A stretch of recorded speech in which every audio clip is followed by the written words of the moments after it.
Jai Radha Madhava Kunja Bihare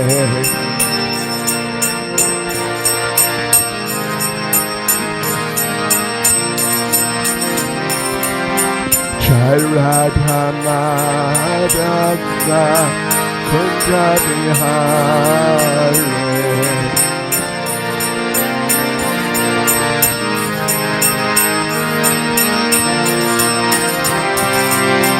Gopi Jana Balamba Giri Baradhare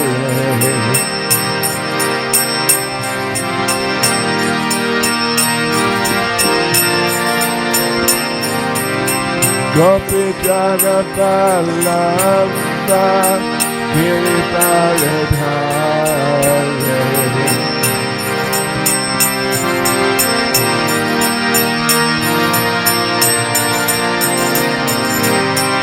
Yashodanandana Raja Janaranjana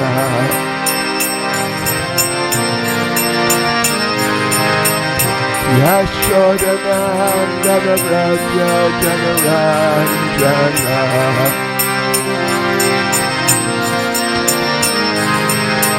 Yamuna Tira Manachare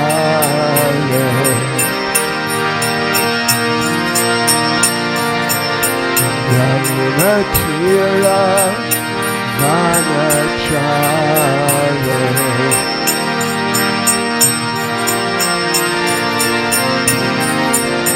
Jai Radha Madhava Kunja Bihare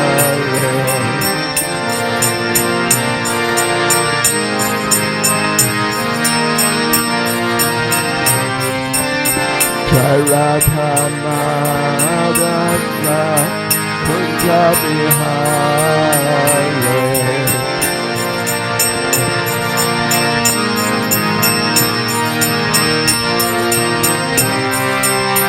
Gopi Jana Balamba Giri Baradhare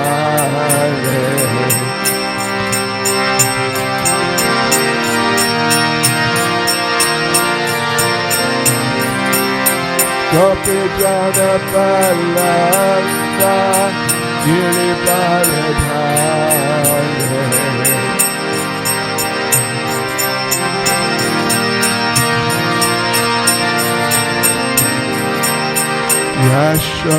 Yashodanandana Braja Janaranjana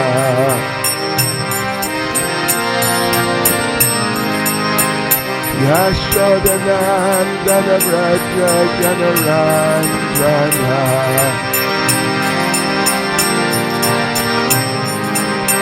Yamuna Tira Manachare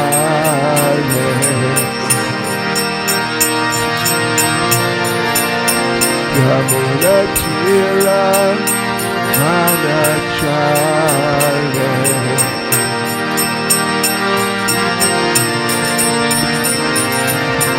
Jai Radha Madhava Kunja Bihare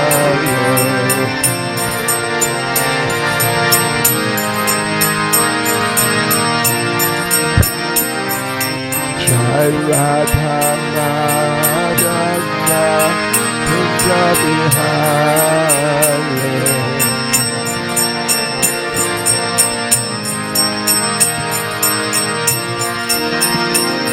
Jai Prabhupada Jai Prabhupada Prabhupada Jai Prabhupada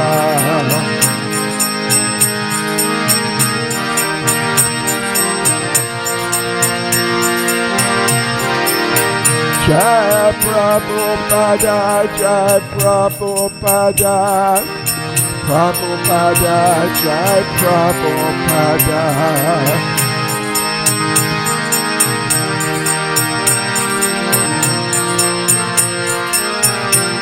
Jai Jai Prabhupada Prabhupada Prabhupada Prabhupada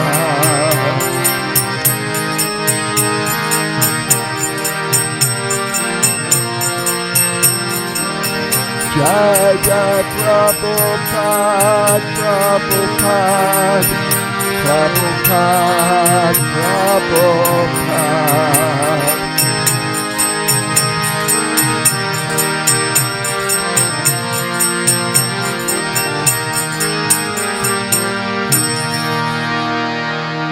Jajpad Paramahansa Parivrajacharya Srimad, His Divine Grace, A.C. Bhaktivedanta Swami Srila Prabhupada Ki, ISKCON's founder Acharya Srila Prabhupada Ki, Grantaraj Srimad Bhagavatam Ki, Shri Shri Radha Radhanath Ki, Shri Giri Govardhan Ki, Shri Caitanya Mahaprabhu Ki, Sankirtan Yagya Ki, Go Premanande. All glories to the assembled devotees, all glories to the assembled devotees, all glories to the assembled devotees. All glories to Sri Guru and Sri Gauranga. All glories to Srila Prabhupada. Om Namo Bhagavate Vasudevaya.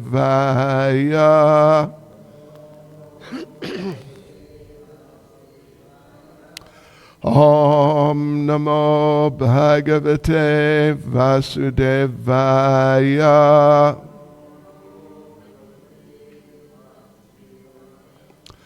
Om Namo Bhagavate Vasudevaya.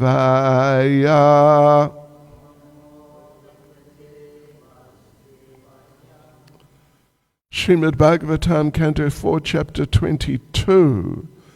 Prithu Maharaja's meeting with the four Kumars. Text 36. Pare Vare Cha Ye Bhava Guna Vyatikarad Ano Na Tesham Vidyate Kshemam Isha Vidvamsitashisham Parevare Chaye Bhava Gunavyati Karadano Natesham Vidyate Kshemam Isha Vidvamsitashisham Parevare Chaye Bhava Gunavyati Karadano Natesham Vidyate Kshemam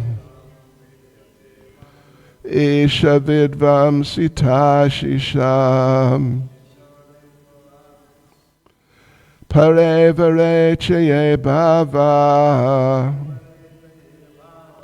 Gunavyati Karadano Natesham Vidyate Kshemam Isha Vidvamsitashisham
Mataji's.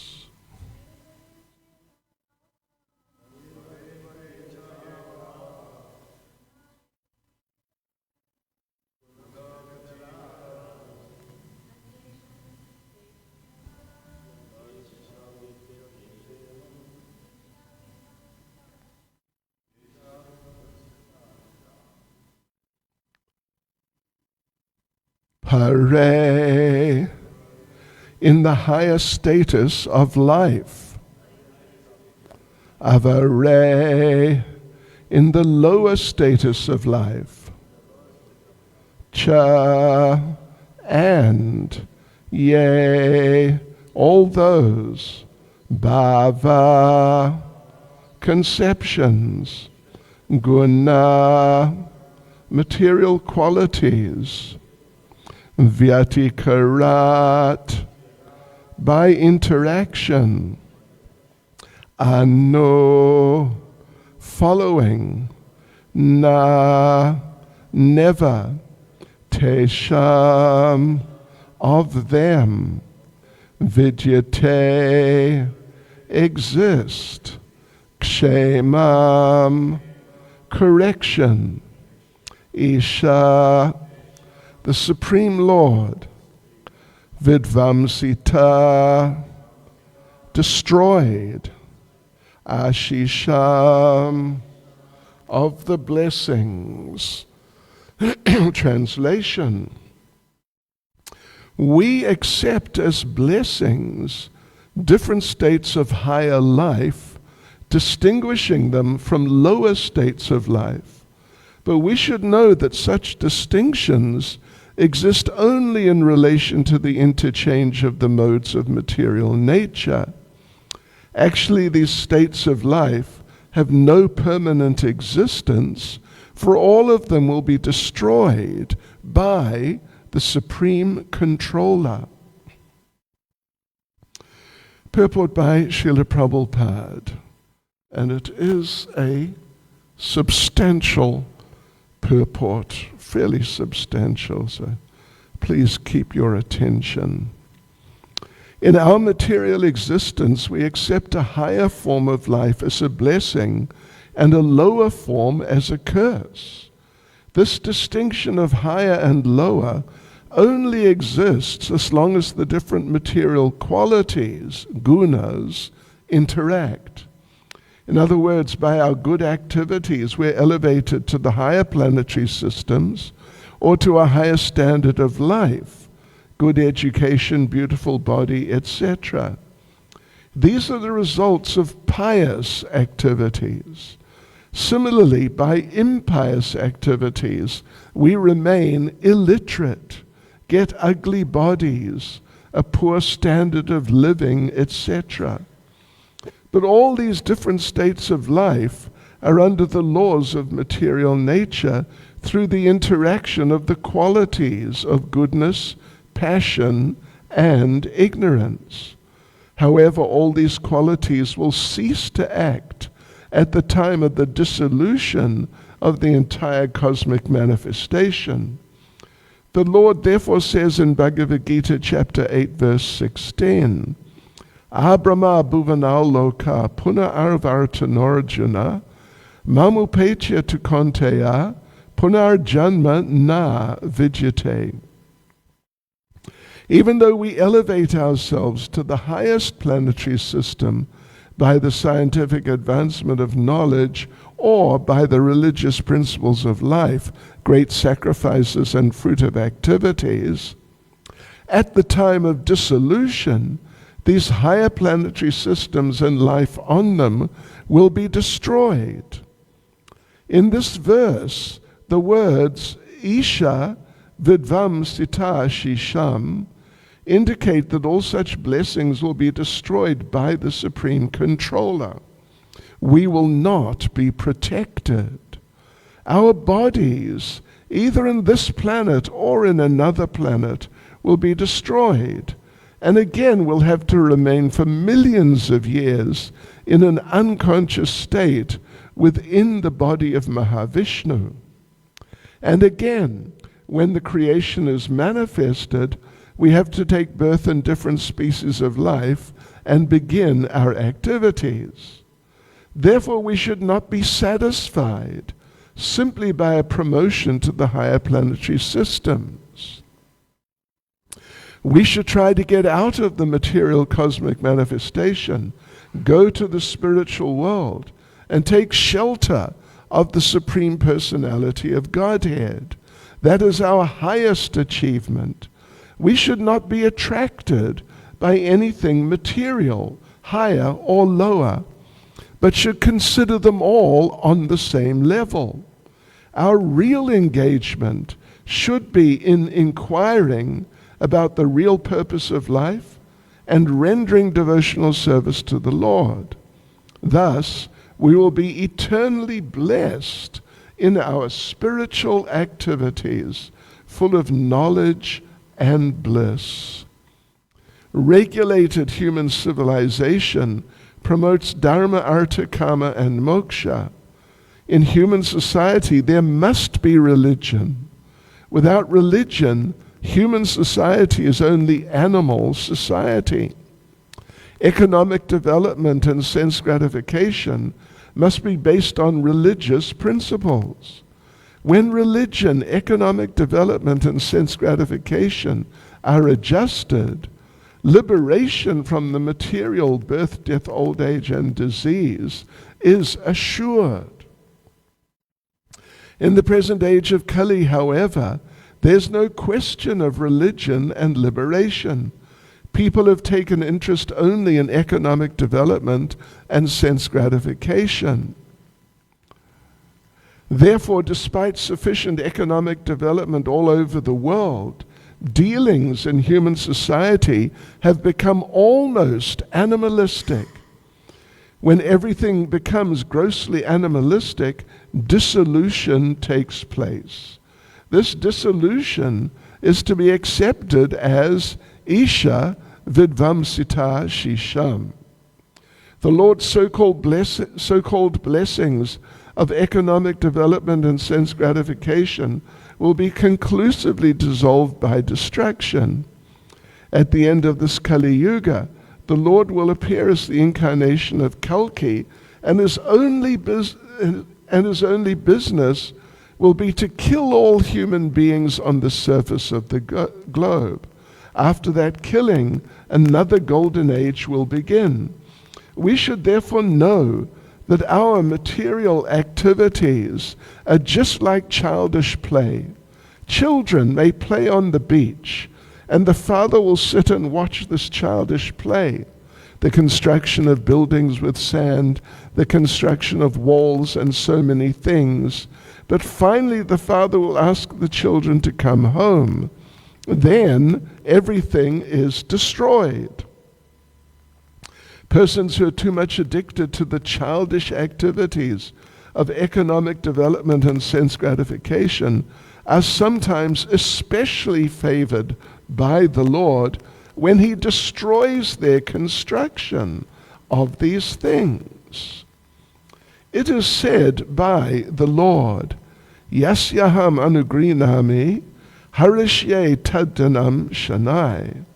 The Lord told Yudhisthira Maharaj that his special favor is shown to his devotee when he takes away all the devotee's material opulences. Generally, therefore, it is experienced that Vaishnavas are not very opulent in the material sense. When a Vaishnav, pure devotee, tries to become materially opulent and at the same time desires to serve the Supreme Lord, his devotional service is checked. The Lord, in order to show him a special favor, destroys his so-called economic development and material opulences. Thus, the devotee, being frustrated in his repeated attempts at economic development, ultimately takes solid shelter under the lotus feet of the Lord. This kind of action may also be accepted as Isha Vidvam Sita Shisham, whereby the Lord destroys one's material opulences but enriches one in spiritual understanding. In the course of our preaching work, we sometimes see that materialistic persons come to us and offer their obeisances to take blessings, which means they want more and more material opulences.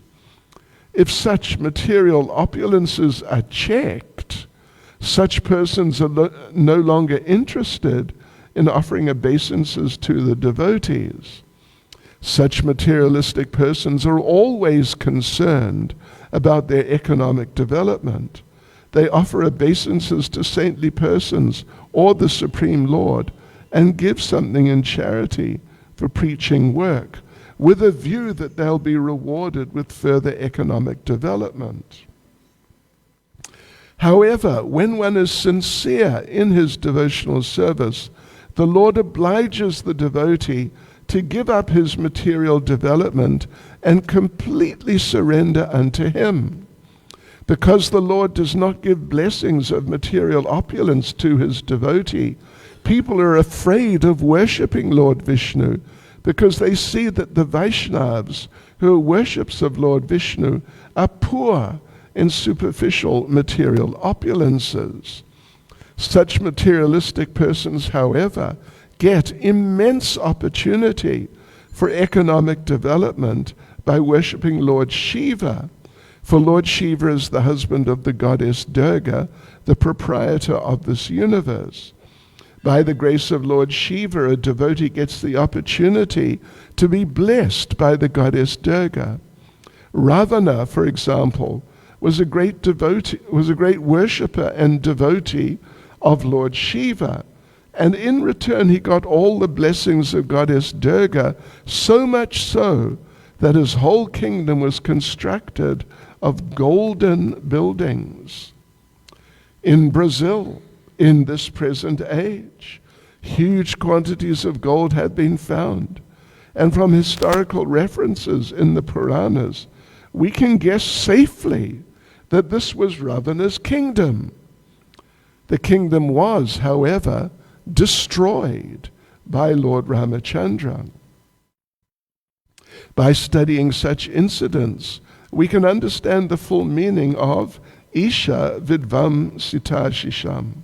The Lord does not bestow material blessings upon the devotees, for they may be entrapped again in this material world by continuous birth, death, old age, and disease. Due to materialistic opulences, persons like Ravana become puffed up for sense gratification. Ravana even dared kidnap Sita, who was both the wife of Lord Ramachandra and the goddess of fortune, thinking that he'd be able to enjoy the pleasure potency of the Lord. But actually, by such action, Ravana became Vidvam Sita, or ruined.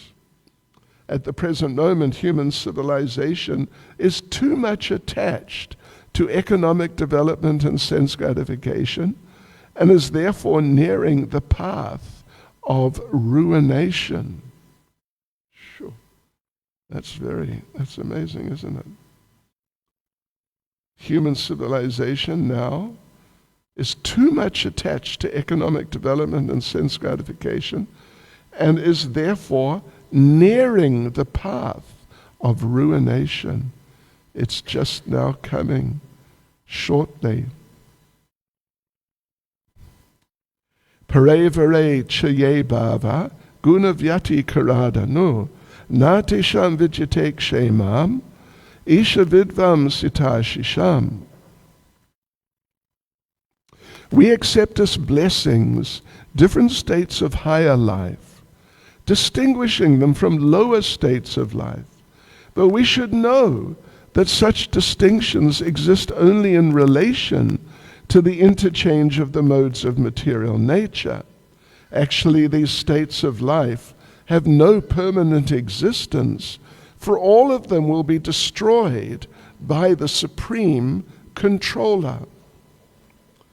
Nama Om Vishnupadaya Krishna Prestaya Bhutale Srimati Bhakti Vedanta Swami Namane Namaste Saraswati Deve Gauravani Pracharane Nirvishesha Shunyavadi Pastyatya Deshatarane Sri Krishna Chaitanya Prabhu Nityananda Sri Advaita Gadadhar Shivas Adi Gaura Bhakta Vrinda Hare Krishna Krishna Krishna Hare Hare Hare Rama Rama Rama Hare Hare. Well, this fairly lengthy purport was examining and analyzing a number of very important subjects. We can just go through step by step. Shri Radha Radhanath Shri Giri Govardhan Shri Chaitanya Mahaprabhu Ki Jai. That we accept, in general people accept, that when material facility is available, some opulence and different things like this, like even good health is actually one, these types of things, money of course, and so on, then people think, oh, we are blessed, this is very good. And yes, it's a blessing. But if somehow or other we go bankrupt, or suddenly there's some drastic attack of bad health or something of that sort, then this is very bad. Prabhupada says here, then it's like a curse. Yes, but actually, ultimately, Prabhupada's point is that ultimately at least, neither of them are blessings or curses. They're just sort of irrelevant to us because we're eternal spiritual persons and we are not these material bodies. We are not part of this material world. So when the material world goes through its different stages and up and down and around, and as it does, inevitably, and has been doing since time immemorial and will continue doing into the unlimited future, that this has got nothing to do with us. This has got nothing to do with us. And just one point I was reading yesterday, we have just begun preparing for presenting Bhakti Vedanta. And yesterday I was going through chapter 2 of the 7th canto. It's the beginning of the Bhakti Vedanta syllabus. And Srila Prabhupada discussing basically exactly this point in a few of the verses, he actually made the point that, well, there are different ways of looking at it. The very material way, of course, is that when you have money and facility and good health and the political situation is stable and peaceful and all these different types of things, then people think, yes, we're blessed.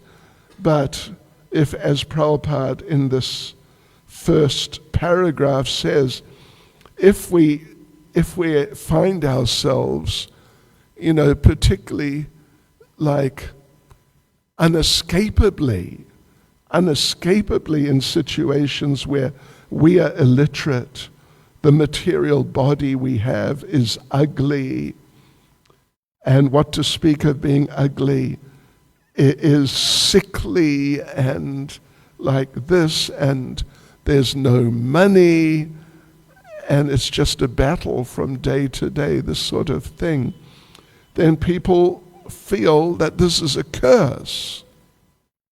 So one perspective which is being presented in the purport here is that it's not a question of blessing or curse. It's just irrelevant because we are not part of that. We're not part of the material world. Of course, we are in the material world, but actually we're all eternal spiritual persons.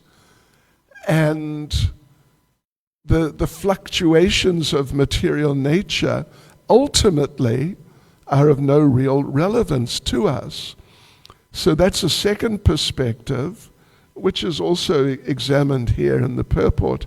But the third perspective which Prabhupada looks at, as we were reading yesterday in the second chapter of the 7th canto, is that if you are in a bad, quote-unquote, bad situation in these terms which we've just been mentioning, then actually it is good from the spiritual point of view.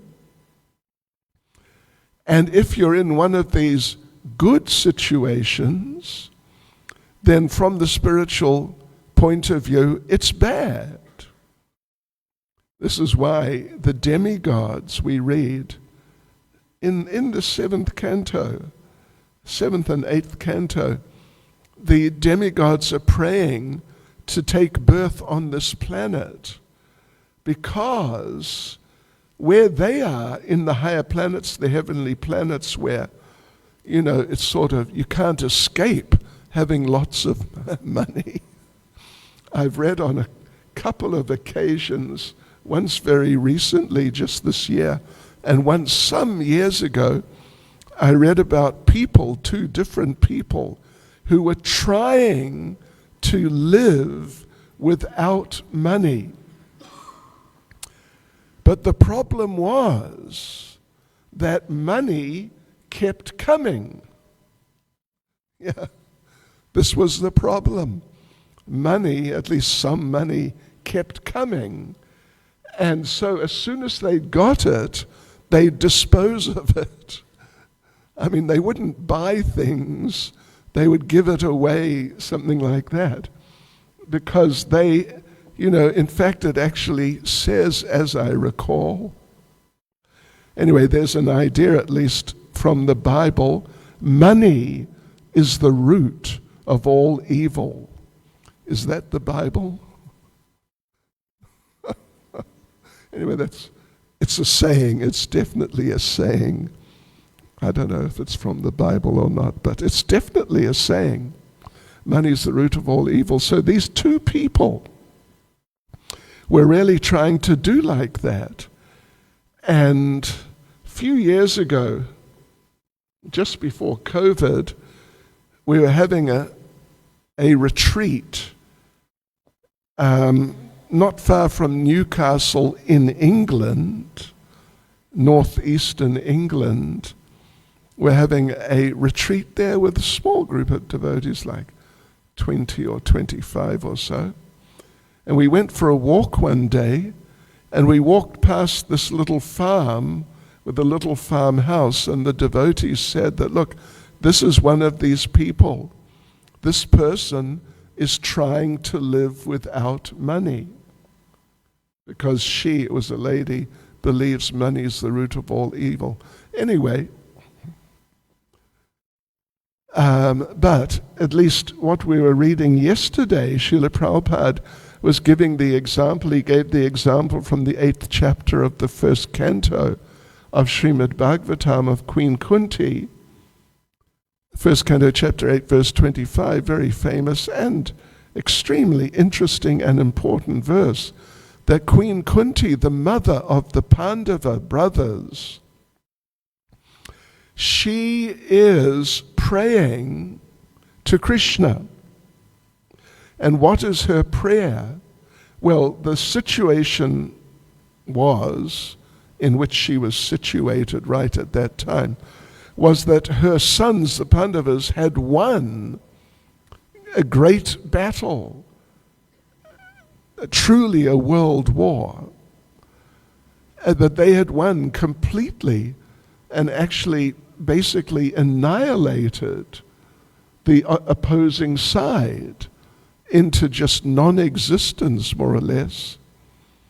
So now they were ruling the entire planet, not just a country or something like that, or some, small group of countries like an empire, but actually the entire planet. And in that way they had all the facilities available on this planet as at their disposal. So, certainly from a situation which, in certain terms, like we've mentioned, a bad situation, which so many people would consider to be a great and terrible curse, now they're in exactly the opposite situation of extreme good fortune, far beyond the imagination of anyone living on this planet today, far beyond. So now Queen Kunti, then her prayers, she prays that, my dear Lord Krishna, I am praying, I pray that those calamities which we faced, which have now been sorted out and they're finished, but I pray that those calamities will come again and again. I want them to come back. I'm praying for them to come back. All those, what people would think would be just completely disastrous situations. Please send them back again and again, my Lord, because when you do that, then we will see your lotus feet again and again. Yes. Which otherwise we wouldn't see, because we just get caught up in being extremely wealthy and powerful and so on. So please let those calamities come again and again, because then we see your lotus feet again and again. And when we see your lotus feet, we no longer have to see repeated birth and death. So this is very interesting that someone could think like that in all seriousness and sort of resent or just not be happy about being placed in such an extremely sort of, so to speak, fortunate situation. So what was the point? The point was that when we face calamities and they're just on top of us and we can't just sort of step away and just avoid them, but then we're forced to take shelter of you, Supreme Lord. And then we do. We really take shelter and we remember the Supreme Lord and become fully engaged in chanting His glories and rendering service to Him and so on. And when we do that, then we no longer have to see repeated birth and death. Means then we return to the kingdom of God, where life is eternal, full of bliss and full of knowledge. And that's the perfection of life. And be there with the Lord, fully engaged in His pure devotional service, surrounded by so many other amazing devotees who are fully engaged in devotional service. So that's a very advanced level. And sometimes when we discuss that particular verse, sometimes some devotees ask the question, should we pray like that? Well, isn't that an interesting question? Oh, you can if you can. Sometimes the point is made in response to that question that we already have enough troubles. We already have enough troubles. And, if we start getting more, it may end up being too much. we may not be able to cope with it in Krishna consciousness or in any consciousness. And we may just become lost and just go down deeply into material existence. But anyway, at the very least, it's extremely interesting, and we must appreciate the elevated state of Queen Kunti. She's extremely elevated. And that chapter, of course, or quite a bit of it, consists of her prayers to Lord Krishna. As Lord Krishna is about to leave, he's in the process of leaving Hastinapur for Dwaraka. So, but the perspective that Srila Prabhupada is giving more here is that these things, they're just not very important. The good things, the bad things, they're not so important because they're temporary. They're temporary, and we are not temporary. We're all eternal, and we need to live in eternal situations.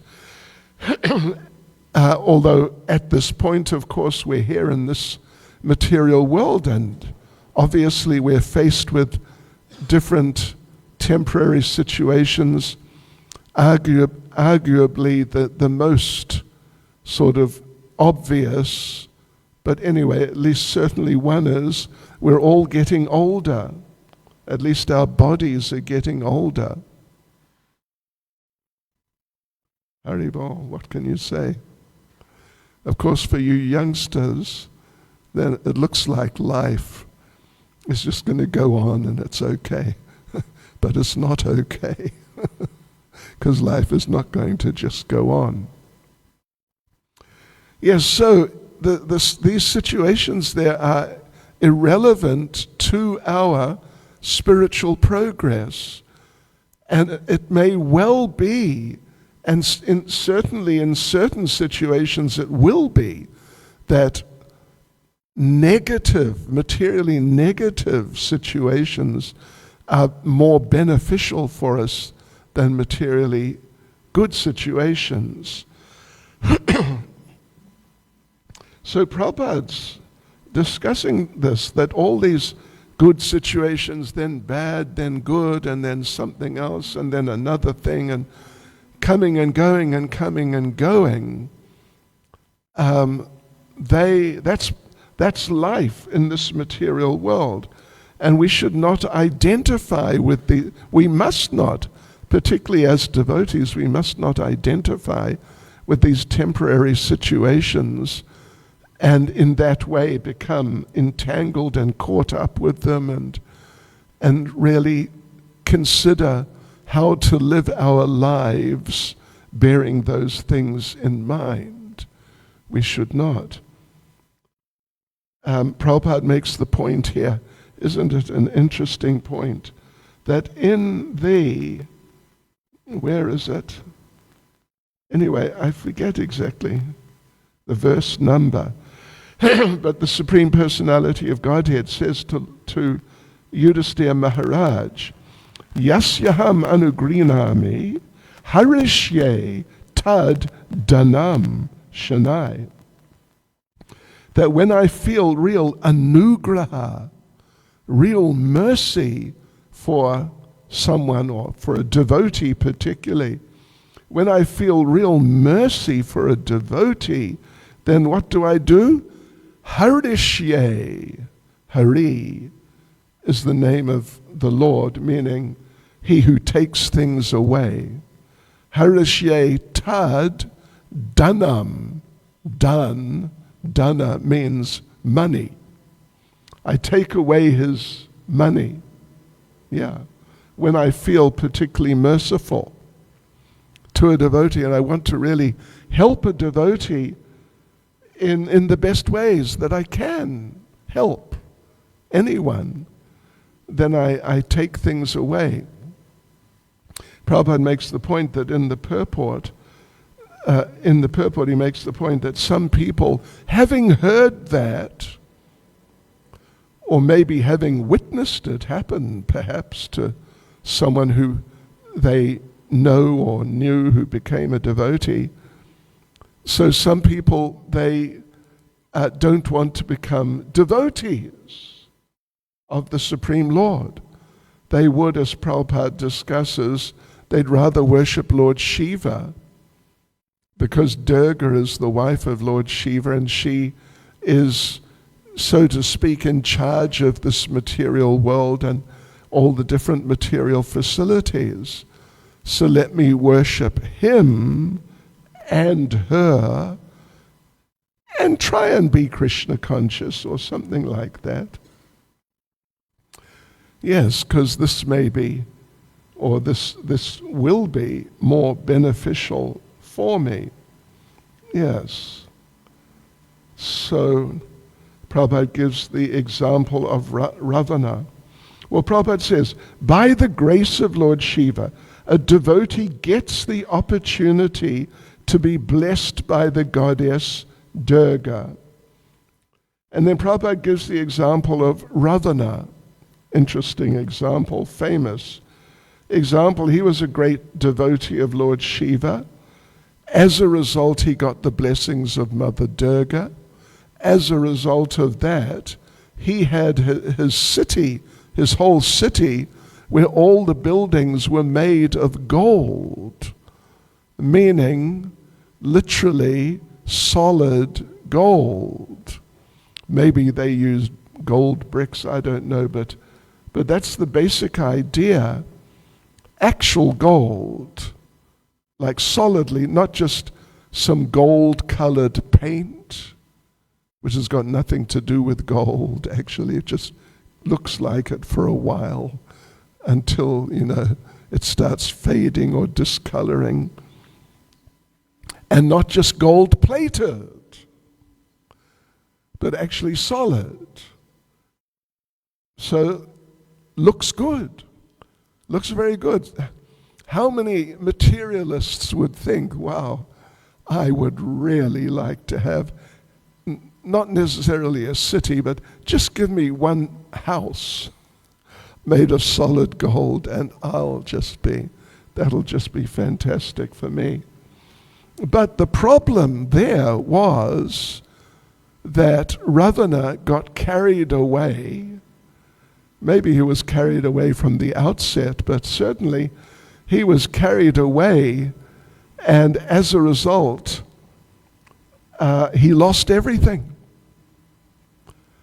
including his life. He just lost everything. Because he became carried away, he became very proud, and he kidnapped Mother Sita, the wife of Lord Ram, and Lord Ram would not stand for that at all. So he mounted great military campaign and destroyed Ravana personally and destroyed the city. So in other words, it didn't work out. It really didn't work out at all. In fact, it ended up as just a massive disaster and just losing literally everything. So there's an interesting little story. Some of you may have heard it. I imagine some of you have. That when Ravana in his previous life was Hiranyakashipu. But now in the second life, now he's Ravana. And this is when Lord Ram is there and all these things are happening. But previously he was Hiranyakashipu. And Hiranyakashipu, that was Satya Yuga. And among many other things, people lived longer, and people physically, their bodies were bigger and stronger. And all sorts of other things like that, materially more substantial.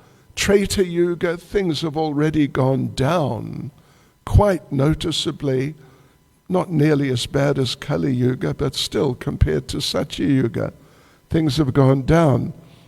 So Ravana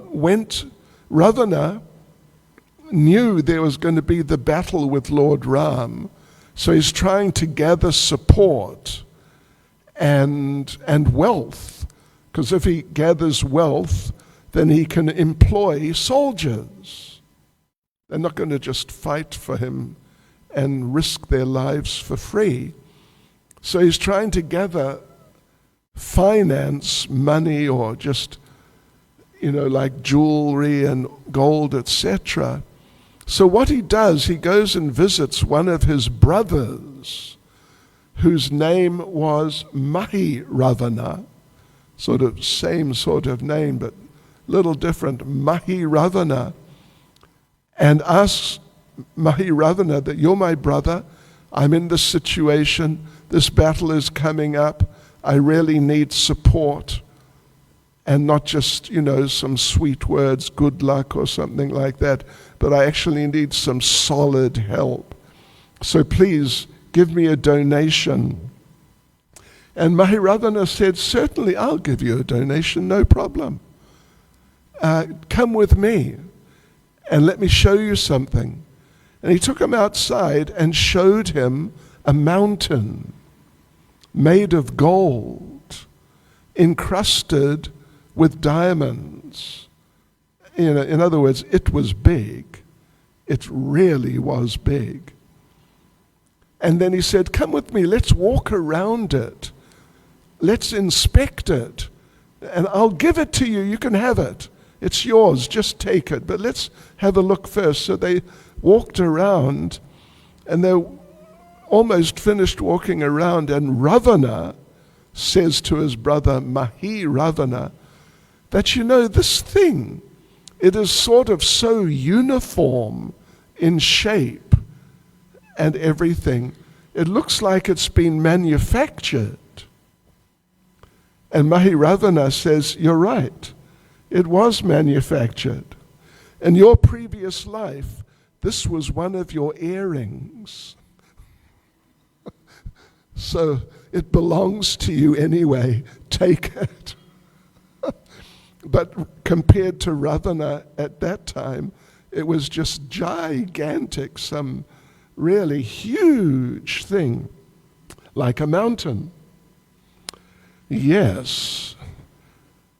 And Ravana, he was not capable of picking it up or moving it.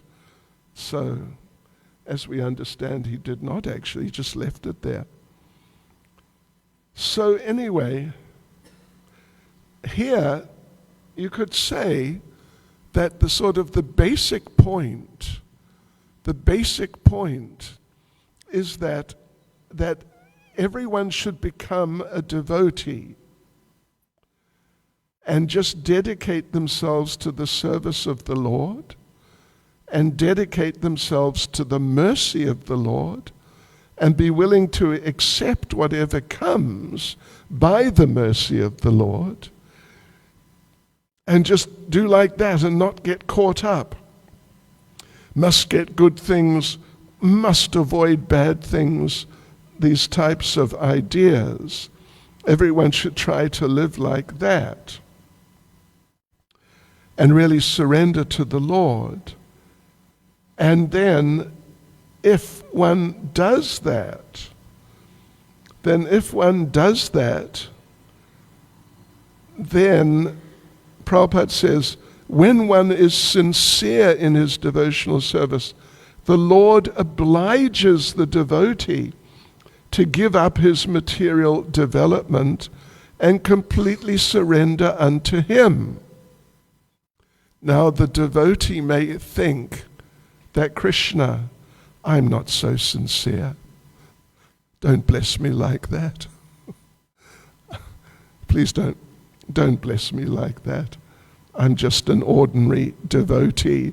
Let me have some, opulence and so on, and like that.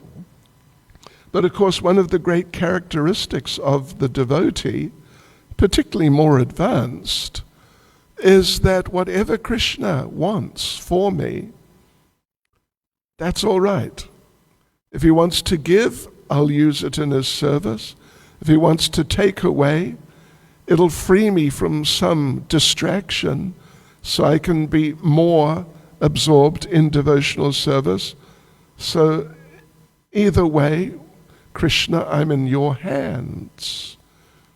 I'm in your hands, but please deal with me in such ways that I come closer to you, that I feel drawn to you.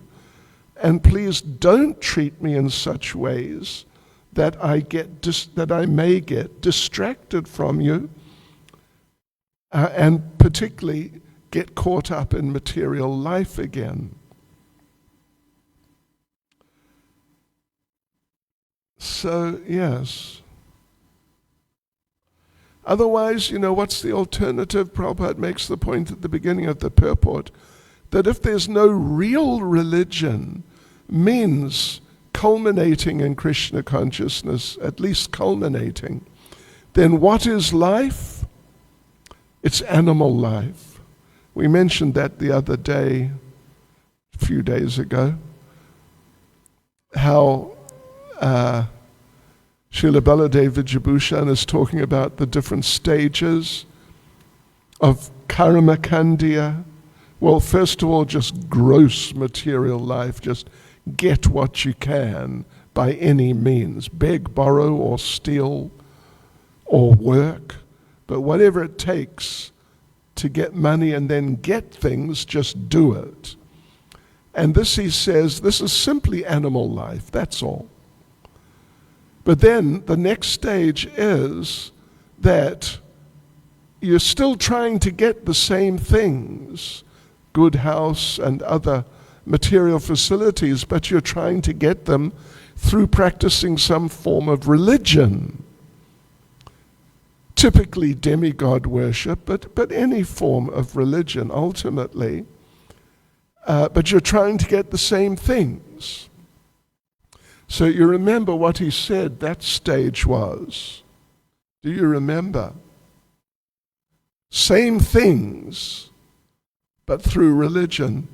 He says, religious animal. You remember that? It's a good one. I really like that one. Religious animal. You're just trying to get the same things, but through religion, and not through begging, borrowing, and stealing and all that. Religious animal. And then following that, then one can inquire, atato Brahma Jigyasa, one can inquire into Brahman, which ultimately indicates the Supreme Lord. Hare Krishna, Srila Prabhupada Ki Jai. Comments, questions, Maharaj?